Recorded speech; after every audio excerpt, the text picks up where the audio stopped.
शान्ताकारं भुजगशयनं पद्मनाभं सुरेशं विश्वाधारं गगनसदृशं मेघवर्णं शुभांगं लक्ष्मीकान्तं कमलनयनं योगिभिर्ध्यानगम्यं वन्दे विष्णुं भवभयहरं सर्वलोकैकनाथम्।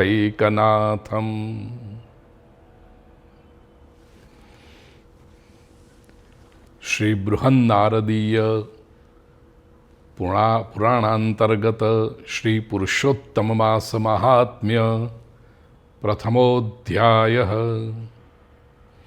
वंदे वंदारुमंदारं वृंदावन विनोदिनं वृंदावन कलानाथं पुरुषोत्तममद्भुतं नारायणं नमस्कृत्य नरं चैव नरोत्तमं देवीं सरस्वतीं व्यासं ततो जयमुदीरयेत्।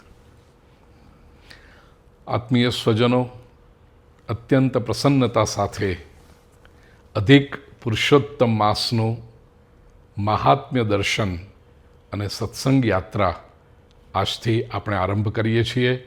આજે અધિક માસનો પ્રથમ દિવસ. આપ સૌને આ સત્સંગ યાત્રાની ખૂબ ખૂબ શુભેચ્છાઓ. પરમાત્માના આશીર્વાદ આપણા સૌ પર ઉતરે અને 30 દિવસની આખા માસની પુરુષોત્તમ માસની સત્સંગ યાત્રા આપણે સૌ સ્નેહપૂર્વક અને સાત્વિકતાપૂર્વક સંપન્ન કરીએ એવી પ્રભુના ચરણોમાં આપણે પ્રાર્થના કરીએ. આજે પહેલો દિવસ એટલે મહાત્મ્યનો પહેલો અધ્યાય. આ જે યાત્રા આપણે કરીશું પ્રિય સ્વજનો મહાત્મ્યની, એ બૃહન્નારદીય પુરાણ પ્રમાણે છે. મંગલાચરણ કર્યું. વંદે વંદારુ મંદારમ. વંદે એટલે હું વંદન કરું છું. કોને? વંદારુ મંદારમ. એમને જેને વંદન કરે છે, જે એવા ભક્તજનોને કલ્પવૃક્ષની જેમ જે ફળ આપે છે. વૃંદાવન વિનોદિનમ. જે વૃંદાવનમાં વિનોદ કરે છે, પ્રસન્નતાપૂર્વક વૃંદાવનમાં નિવાસ કરે છે. વૃંદાવન કલાનાથમ. વૃંદાવનને વિકસિત કરવામાં, વૃંદાવનને આનંદિત કરવામાં જે કલાનાથ ચંદ્રમા સમાન છે. ચંદ્ર જેમ આવે અને રાત્રિ પ્રસન્ન થઈ જાય, ઔષધિઓને ઉત્સાહ મળે, પુષ્ટિ મળે, એવી રીતે વૃંદાવનને જે સતત ઉત્સાહ આપી રહ્યા છે, સૌંદર્યમાં વૃદ્ધિ કરી રહ્યા છે, એવા વૃંદાવનના કલાના ચંદ્ર સમાન. અને પુરુષોત્તમમ અદ્ભુતમ, અદ્ભુતમ પુરુષોત્તમમ, જે અત્યંત આશ્ચર્યમય છે એવા ભગવાન પુરુષોત્તમમ વંદે, હું વંદન કરું છું. ત્યારબાદ આપણા પુરાણોનો, મહાભારતમાં, શ્રીમદ ભાગવતમાં દરેકમાં જેનો મંગલાચરણ તરીકે ઉલ્લેખ છે એવો શ્લોક, નારાયણન નમસ્કૃત્ય નરં ચૈવ નરોત્તમમ દેવીં સરસ્વતીં વ્યાસં તતો જયમુદીરયેત. ભગવાન નારાયણ, નરોમાં ઉત્તમ એવા નર ભગવાન, નર નારાયણ, આમ જુઓ તો અર્જુન અને શ્રી કૃષ્ણ પણ ગણાય છે. પછી દેવી સરસ્વતી અને વ્યાસ મુનિને નમસ્કાર કરી આપણે આ ધર્મગ્રંથનો આરંભ કરીએ છીએ, આપણા અનુષ્ઠાનનો આરંભ કરીએ છીએ.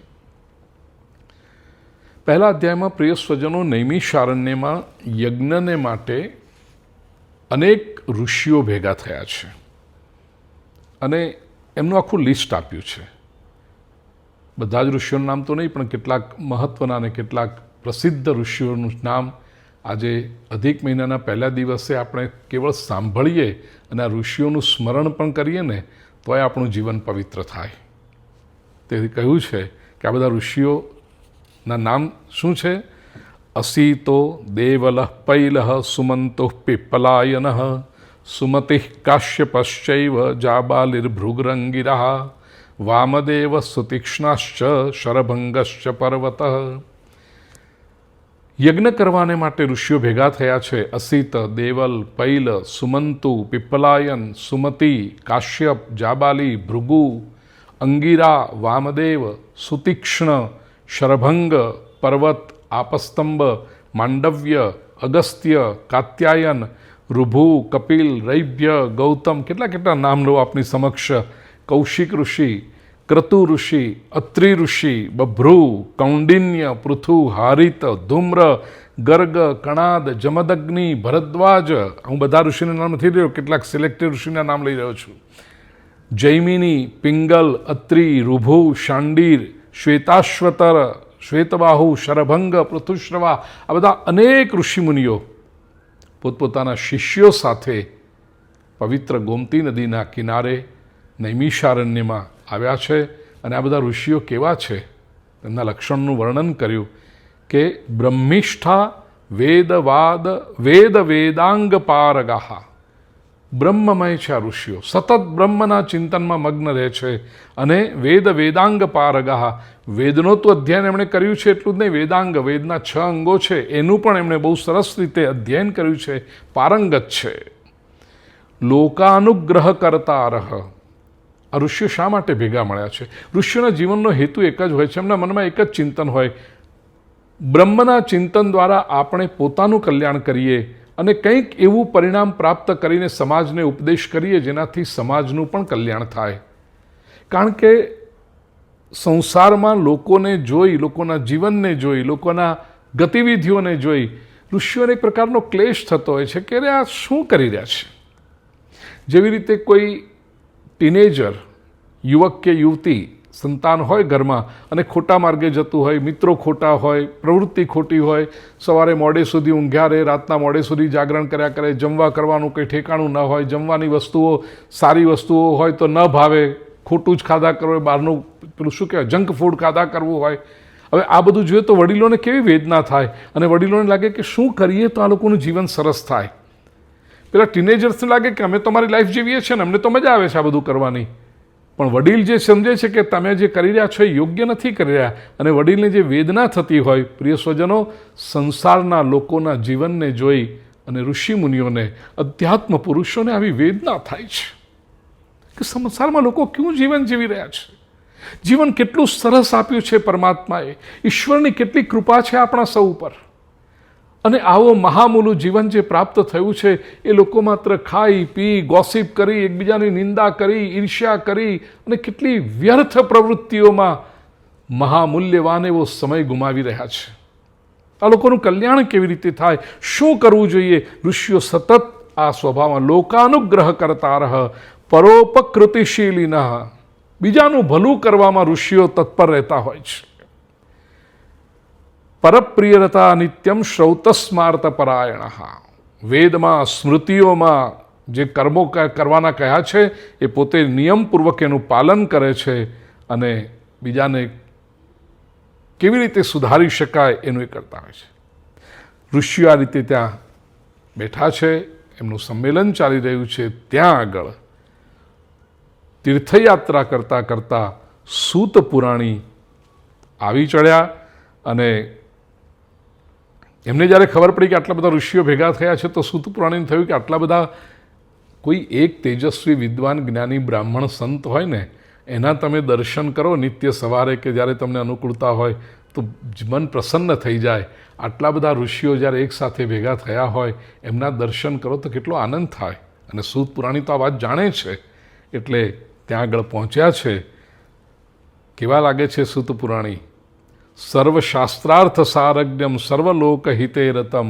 આ બધા ઋષિમુનિઓ સર્વશાસ્ત્રને જાણે છે, લોકોના કલ્યાણમાં રત છે. એમના દર્શન કરવા માટે સૂત પુરાણી જ્યારે ગયા, એણે સરસ મજાની તુલસીની સુંદર માળા સૂત પુરાણીએ ગળામાં ધારણ કરી છે, મસ્તક ઉપર જટા છે અને ભગવાનનું સ્મરણ કરતાં કરતાં સૂત પુરાણી ત્યાં પહોંચ્યા છે. આ 1 મહિના દરમિયાન જ્યારે સંદર્ભ આવશે ત્યારે પ્રિય સ્વજનો ભગવાન નામ સ્મરણનો મહિમા શું છે એના ઉપર આપણે વાત કરીશું. અને આ કલિયુગમાં તો ઈશ્વર નામ સ્મરણથી વધીને બીજી કોઈ ઉપાસના હોઈ જ ન શકે. આપણે ચિંતન કરીશું એના વિશે. તો આવા સૂત પુરાણીને આવતા જોયા એટલે નૈમિષારણ્યના બધા જે ઋષિઓ હતા એકદમ ઊભા થઈ ગયા છે. એમને ખબર કે શાસ્ત્ર તો તેઓ પોતે જાણે છે, પણ આ શાસ્ત્રને સુંદર કથાનકો દ્વારા, સુંદર શૈલી દ્વારા રજૂ કરવાની જે કુશળતા સૂતપુરાણીને પાસે છે અને એ વાતો વારંવાર સાંભળવી સૌને ગમતી હોય છે. એટલે બધા જ ઋષિમુનિઓ સૂતપુરાણીને ઘેરી વળ્યા છે. સૂતે પણ ખૂબ નમ્રતાપૂર્વક આ બધા ઋષિમુનિઓને દંડવત પ્રણામ કર્યા છે. ઋષિઓએ કહ્યું, હે સૂતજી, સૂત સૂત ચિરંજીવ મહાભાગવતો ભવાન. સૂતજી, તમે ખૂબ લાંબુ જીવો, તમે પરમ વૈષ્ણવ છો, ભગવત ભક્ત છો તમે, અને અમે તમારા માટે આ સુંદર મજાનું આસન બનાવ્યું છે. અસ્માભિત સ્વાસનમ તેજ્ય કલ્પિતમ સુમનોહરમ. આ સુંદર આસન ઉપર આપ બેસો. બહુ જ ભ્રમણ કરીને તમે આવ્યા છો સૂતજી, તમે થાકી ગયા હશો. એમ કહીને સૂતજીને આસન પર બિરાજમાન કર્યા છે. બધા ઋષિમુનિઓએ પોતપોતાના આસનો ધારણ કર્યા, પોતે બેઠા અને સૂતજી પણ બેઠા. અને ઋષિઓએ સૂતજીને પ્રશ્ન પૂછ્યો એટલે વિનંતી કરી છે કે સંસારેસ્મિન નસારેતુ શ્રોતવ્યાની સહસ્રશ. એ સૂતજી, આમ જુઓ તો ભાગ્યવાન અસી સાંપ્રતમ. આજના યુગમાં જુઓ તો સૌથી ભાગ્યવાન તમે છો. એનું કારણ પારાશર્ય વચોદાર્હમ ત્વમ વેદ કૃપયા ગુરોહો. તમે ગુરુની કૃપાથી મહર્ષિ વ્યાસની વાણીને તમે જાણો છો. વ્યાસના બધા જ ગ્રંથો તમે જાણો. પ્રિય સ્વજનો, આ સંસારમાં ગુરુ કૃપા હોવી એ બહુ જ મોટી વાત છે.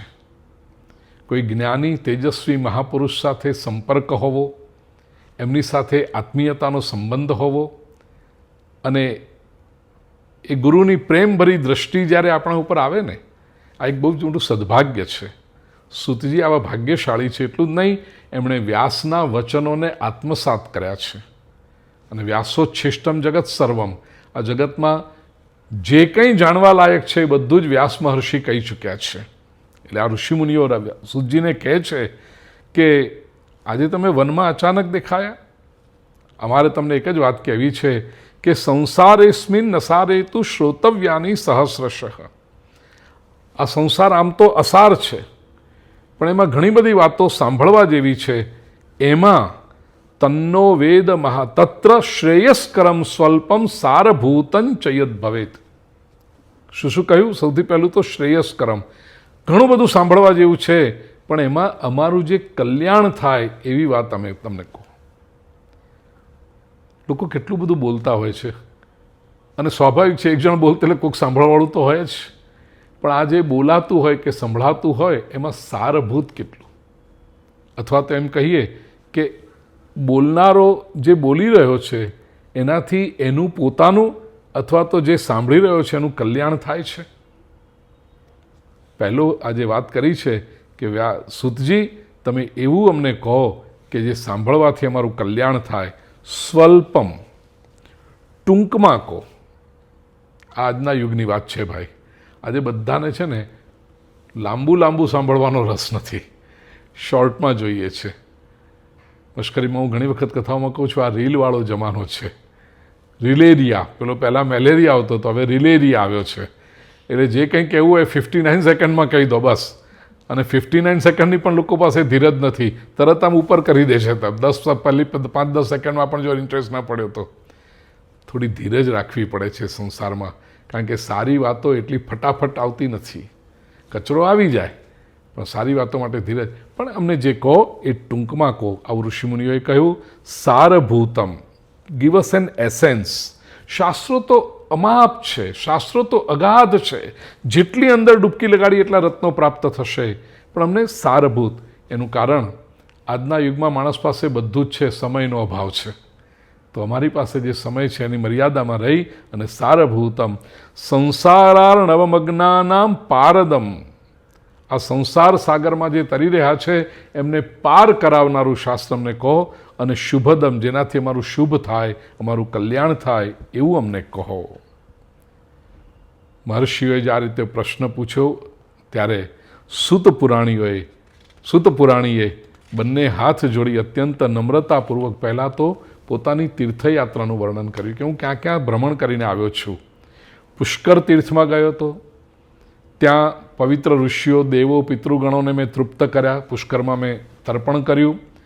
ત્યાંથી પછી યમુના નદી પર ગયો, બીજા અનેક તીર્થોમાં અનુક્રમે ગયો, ગંગા ઉપર પણ ગયો, કાશી પણ ગયો હું, ગયા ક્ષેત્રમાં ગયો, ત્યાં પિતૃઓનું તર્પણને પૂજન કર્યું, ગંડકી નદીના કિનારે પુલહ ઋષિના આશ્રમમાં ગયો, ધેનુમતીમાં મેં સ્નાન કર્યું, ત્યાંથી પછી સરસ્વતી નદીના કિનારે ગયો હતો બદ્રી કેદારમાં, બદ્રીનાથમાં, ત્યાંથી પછી ગોદાવરી, કૃતમાલા, કાવેરી આ બધી નદીઓમાં ગયો, તાપી, નર્મદા, ગુજરાતમાં તાપી, સુરત પાસે, નર્મદા ભરૂચ પાસે આ બધી નદીઓ પર પણ ગયો, ચર્મનવતી નદી પર જે છેક સેતુબંધ એટલે રામેશ્વર પણ હું જઈ આવ્યો છું.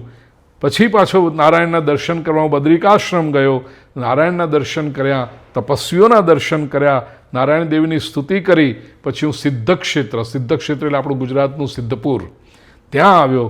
આમ બધા ગયા તીર્થોમાં ભ્રમણ કરતાં કરતાં હું હસ્તિનાપુર પણ ગયો, અને હસ્તિનાપુરમાં મેં સાંભળ્યું કે પરીક્ષિત રાજા રાજ્ય છોડીને મહાપવિત્ર નદી ગંગાના તટે ઋષિમુનિઓની સાથે ત્યાં આગળ બધા દેવર્ષિઓ આવ્યા છે, અને ત્યાં દેવર્ષિઓ આવી સાથે ત્યાં બેઠા છે. પ્રિય સ્વજનો, આ સ્થાનમાં મેં હમણાં જ દર્શન કર્યા. કથા હતી ગંગાજીના તટે ઋષિકેશમાં, અને ત્યાંથી પાછા આવતા, અને શુકતીર્થ કહેવાય છે, ત્યાં મેં દર્શન કર્યા છે. સુતજીને ત્યાં આગળ આ સમાજના દર્શન કે રાજા પરીક્ષિત આવ્યા છે રાજ્ય છોડીને, પ્રાયોપવેશ એમણે ધારણ કર્યું છે ઋષિમુનિઓ સાથે, એટલે ત્યાં ગયા. સુતજી કહે છે હું ત્યાં પહોંચ્યો, અને ત્યાં તો ભગવાન વ્યાસપુત્ર શુકદેવજી પણ આવી ચઢ્યા. કેવા છે કે સતત જેમના મનમાં ભગવાન શ્રી કૃષ્ણના ચરણકમળનું ધ્યાન છે, 16 વર્ષની ઉંમર છે, યોગીઓના પણ ઈશ્વર છે, બ્રહ્મ સ્વરૂપ એવા અવધૂત ભગવાન શુકદેવજી ને આવતા જોઈ બધા જ ઋષિમુનિઓ એકદમ આવકાર આપવા માટે, એમને આદર આપવા માટે ઊભા થઈ ગયા, 2 હાથ જોડી ઊભા રહ્યા છે. શુકદેવજી માટે સરસ મજાનું ઊંચું આસન ગોઠવ્યું. શુકદેવજી આસન પર બિરાજ્યા, અને કમળનું જે વચ્ચેનું કેન્દ્ર હોય એની આસપાસ બધી પાંખડીઓ હોય, એવી રીતે શુકદેવજીની આસપાસ આ બધા વિદ્વાન સંતો, મહાપુરુષો, આચાર્યો, ઋષિઓ બેઠા છે, અને ખૂબ સુંદર શોભા એ વખતે થઈ છે. હવે આગળ શું થયું એની કથા આવતીકાલે આવશે. અહીંયા આગળ પહેલા દિવસની કથાને આપણે વિરામ આપીએ. ઇતિ શ્રી બૃહન નારદીય પુરુષોત્તમ માહાત્મ્યે શુકાગમને પ્રથમોધ્યાય શ્રી કૃષ્ણાર્પણમસ્તુ.